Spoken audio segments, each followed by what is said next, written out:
Fala segundo ano, bom dia, boa semana para todos. Espero que todos estejam bem. Hoje é uma quinta-feira bonita.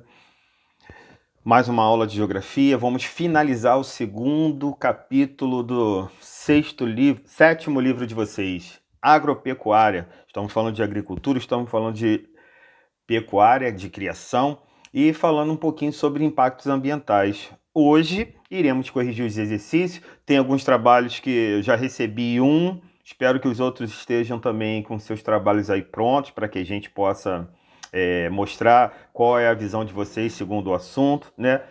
Esse capítulo ele tratou sobre a característica das atividades da pecuária bovina, ovina, tipos de pecuária, quando ela começa lá no período paleolítico, ou melhor, no período neolítico, pecuária intensiva, extensiva, pecuária ovina, pecuária da avicultura, pecuária caprina, suína. Vamos configurar esse conhecimento, vamos memorizá-lo. Nós estamos com uma memória curta, agora vamos fazer exercício, vamos relembrar, e aí faremos com que essa memória seja a longo prazo, né? Vimos um pouquinho também sobre características de plantio, né? Vimos que o plantio pode ser direto, pode ser através de terraceamento, o plantio pode ser através de jardinagem, e aí o capítulo falou que essas práticas, principalmente a prática da rotação de cultura, quando a área é dividida em médias porções, né? Eu vou falar pequena, mas para a agricultura é muito grande. Em geral, eles colocam um tipo de vegetal. E aí depois eles fazem um rodízio na área onde eles estavam plantando, um exemplo, amendoim, eles vão plantar abóbora. Onde eles estavam plantando abóbora, eles vão colocar tomate, e assim fazendo um rodízio de cultura para que o solo ele não perca totalmente a sua gama de nutrientes. Lembrando que hoje a agricultura, com essas práticas, nós podemos repor os nutrientes do solo. Chegamos a falar sobre isso, tá bom? E ao mesmo tempo, algumas práticas agrícolas elas vão proteger o solo, como é o caso da gente falar sobre o terraceamento, como a gente falar sobre as atividades de calagem, que é repor os nutrientes do solo.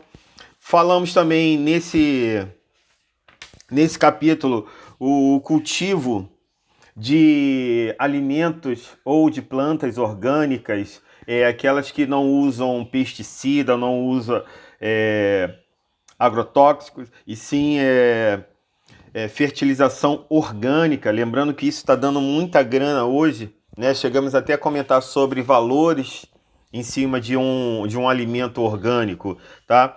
Então, ao mesmo tempo, temos a prática agrícola usando os defensivos agrícolas, que aí seriam os inseticidas químicos, né? Seria combate à doença, combate à praga, e isso não é legal para a nossa alimentação. O nosso organismo não aguenta isso. Quando aguenta, a gente passa a sofrer futuramente com essas situações. Fora que aí o capítulo 2 ainda entrou com um assunto sobre os impactos ambientais.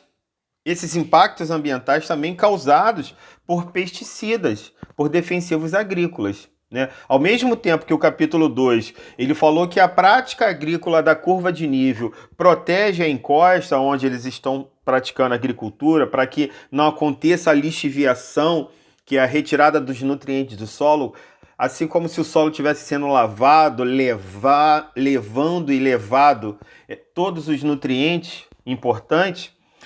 A curva de nível ela se mostrou uma prática agrícola que protege o solo, assim como o terraceamento, assim como a prática da jardinagem.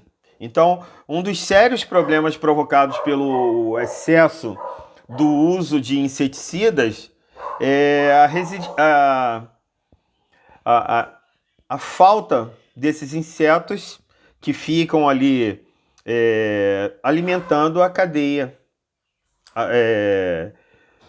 de vida, cadeia alimentar, podemos falar assim, um se apropriando do outro, né? Então, quando uma quantidade progressiva, uma grande quantidade de pesticida é empregada ali naquela localidade, o meio ambiente ele sofre, porque não é só a vegetação, né? Vai chegar na gente, porque a gente vai comer daquele alimento ali, mas ao mesmo tempo a pecuária também vai sofrer por conta daquela prática de defensivos agrícolas. E aí, na medida que a gente for corrigindo os exercícios, a gente vai tirando as dúvidas, tá bom, galera? Conto com vocês daqui a pouco na nossa aula. Um abraço.